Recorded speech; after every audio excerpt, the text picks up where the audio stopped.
Hello दोस्तों, आज हम चीर फाड़ करने वाले हैं एट बॉयज सीजन 5 के एपिसोड 1 की। भाई साहब, ये शो मार्केट में ऐसा ट्रेंड कर रहा है जैसे बिना हेलमेट के पुलिस को देखकर भागता हुआ कोई छपरी। तो फटाफट वीडियो को लाइक मारो, चैनल को सब्सक्राइब ठोको और चलिए शुरू करते हैं आज का रायता। तो बॉस, एपिसोड 1 की शुरुआत से पहले थोड़ा पिछला ज्ञान ले लो, वरना दिमाग का दही हो जाएगा। पिछले सीजन में अपने द बॉयज वाले ग्रुप ने स्टारलाइट से हाथ मिलाया था। अब ये बात अपने ईगो के राजा होमलैंडर बाबू को हजम नहीं हुई। होमलैंडर ने अपनी ऊंची पहुंच का पूरा फायदा उठाया और द बॉयज के ग्रुप को सीधे जेल की हवा खिला दी।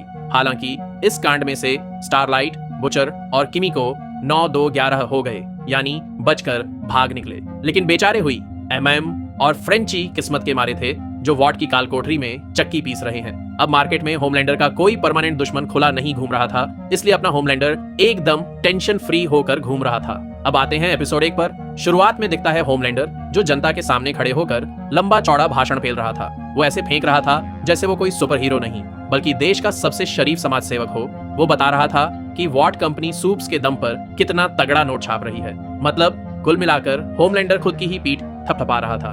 तभी एंट्री होती है एक लड़की की, जिसने फायर क्रैकर की ड्रेस पहनी हुई थी। वो कुछ लड़कों के साथ कंट्रोल रूम की तरफ बढ़ रही थी। अरे पहचानो भाई, ये अपनी स्टारलाइट दीदी हैं। स्टारलाइट ने पहले तो दरवाजे पर खड़े गार्ड को जय बजरंग बली बोलकर सुला दिया और फिर एक लड़के को पहरेदारी पर लगा खुद कंट्रोल रूम में घुस गई। लेकिन ट्विस्ट ये है कि ऊपर से इन सब पर ब्लैक नायर की नजर थी। अब आप बोलोगे, अरे नायर तो मर गया था ना। तो भाई, असली वाला तो टिकट कटा चुका है। ये होमलैंडर का लाया हुआ डुप्लीकेट नायर है। यहाँ पता चलता है स्टारलाइट का ढांसू प्लान। स्टारलाइट के पास होमलैंडर की वो बदनाम प्लेन वाली वीडियो थी, जहां उसने मासूम लोगों को बचाने के बजाय मरने के लिए छोड़ दिया था। तभी नायर भाई इन पर हमला कर देते हैं। स्टारलाइट नायर से कुश्ती लड़ने लगती है और इसी बीच स्टारलाइट का साथी वो वीडियो मेन स्क्रीन पर प्ले कर देता है। अब पूरे थिएटर की पब्लिक के सामने होमलैंडर का कच्चा चिट्ठा खुल चुका था। Public shocked, Homelander rocked. Homelander को समझ नहीं आ रहा था कि क्या करे, क्योंकि उसे जनता का सिर्फ प्यार और वाहवाही चाहिए थी। गुस्से में होमलैंडर अपनी आंखों से लेजर निकालकर पूरी पब्लिक का तंदूरी चिकन बनाने ही वाला था कि तभी वहां सेज आकर उसका हाथ पकड़ लेती है। सेज कहती है, कंट्रोल उदय, कंट्रोल। सेज तुरंत सोशल मीडिया पर लाइव आकर पब्लिक को छूना लगाती है कि अरे ये वीडियो तो फेक है, डीप फेक का जमाना है जी। होमलैंडर सेज के पास जाकर रोने लगता है, यार मेरा बेटा भी मेरे पास नहीं है, लोग मुझे ट्रोल कर रहे हैं। सेज कहती है, सब शांत हो जाएगा, तुम टेंशन मत लो।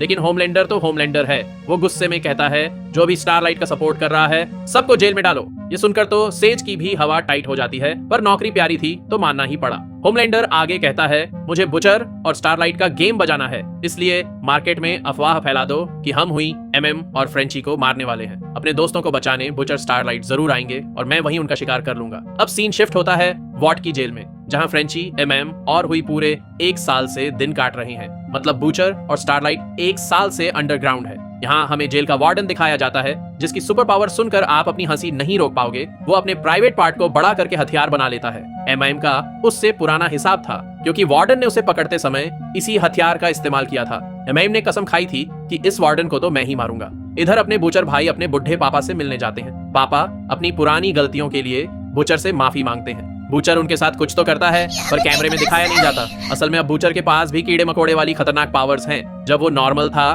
तब होमलैंडर से नहीं डरा, अब तो पावर्स हैं, तो होमलैंडर का क्या हाल करेगा भगवान ही जाने। अगले सीन में होमलैंडर इंटरव्यू देने फायर क्रैकर के पास आता है, लेकिन होमलैंडर अपनी सुपर हियरिंग से सुनता है कि आसपास के लोगों की धड़कनें तेज हैं, यानी लोग अब उससे प्यार नहीं, नफरत और डर महसूस कर रहे हैं। तभी वहां फायर क्रैकर आती है। वो खुद डरी हुई थी, पर होमलैंडर को मक्खन लगाते हुए कहती है, सब ठीक हो जाएगा, मैं तुम्हें अपना दूध पिला दूंगी।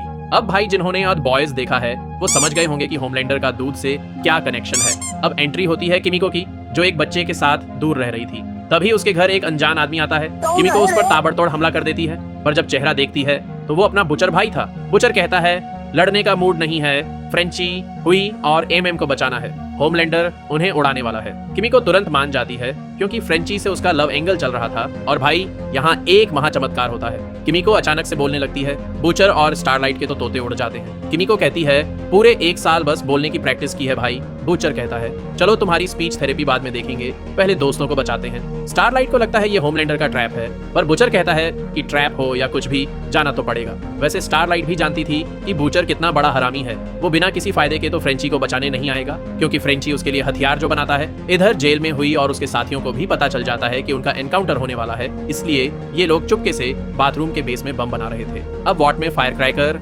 एशले और उसके नए पति, जो कि एक पादरी हैं, का इंटरव्यू ले रही थी। तभी सेज आकर एशले को बुलाती है। सेज बताती है कि होमलैंडर का ऑर्डर है सारे स्टारलाइट सपोर्टर्स को जेल में डालो। एशले हैरान रह जाती है। वैसे आपको याद दिला दूं, पिछले सीजन में एशले ने कंपाउंड वी ले लिया था, यानी अब एशले के पास भी पावर्स हैं। इधर बुचर एक नए सूप से मिलने जाता है जिसकी सुपर पावर है मिट्टी खाना। बुचर उसे डरा धमका कर जेल तक सुरंग खोदने के काम पर लगा देता है। वहीं स्टारलाइट जाती है ए ट्रेन के पास मदद मांगने कि भाई अपने दोस्तों को जेल से बाहर निकाल दे, पर ए ट्रेन हाथ खड़े कर देता है। अरे बाप रे! होमलैंडर को पता चला तो वो मेरी फैमिली को उड़ा देगा, मैं इस लफड़े में नहीं पड़ूंगा।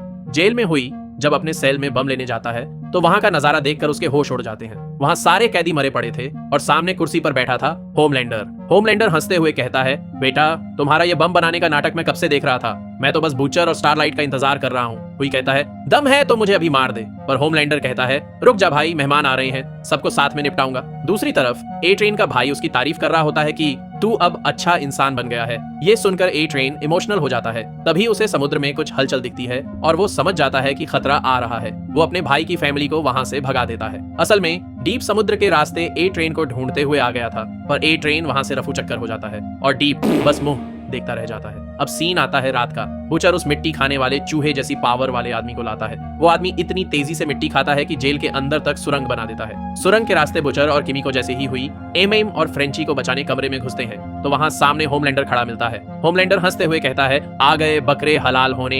होमलैंडर जैसे ही हमला करने जाता है, स्टारलाइट अपनी चमकती हुई बिजली वाली पावर से होमलैंडर पर वार करती है और सब बाहर की तरफ भागते हैं। जेल में भयंकर दंगा हो जाता है। सारे कैदी और गार्ड्स आपस में भिड़ जाते हैं। वो खोपड़ी फोड़ने वाली लेडी गार्ड जैसे ही बाहर निकलती है, बुचर अपने पेट से सपोले निकालकर उसकी बेरहमी से चटनी बना देता है। लेकिन तभी होमलैंडर बुचर को उठाकर फेंकता है और बुचर वहां से 9-2-11 हो जाता है। इसी बीच एमएम के सामने वही नुनू वाला वार्डन आ जाता है। एमएम गुस्से में उससे ऐसी कुश्ती लड़ता है कि उसी वार्डन के लंबे हथियार से उसका गला घोंटकर उसे यमलोक पहुंचा देता है। स्टारलाइट सबसे पहले फ्रेंची को लेकर उड़ जाती है। हुई बेचारा अकेला रह जाता है। होमलैंडर हुई को पकड़ लेता है और अपनी लेजर से उसकी आंखें फोड़ने ही वाला होता है कि तभी झुमम करके ए ट्रेन एंट्री मारता है। ए ट्रेन सही समय पर हुई को बचाकर वहां से भागता है। होमलैंडर गुस्से में ए ट्रेन के पीछे लग जाता है। दोनों के बीच सुपर स्पीड वाली खतरनाक चेज होती है, लेकिन तभी रास्ते में एक लड़की को बचाने के चक्कर में ए ट्रेन का बैलेंस बिगड़ता है और वो एक पेड़ से जा टकराता है। होमलैंडर उसके पास आता है और कहता है,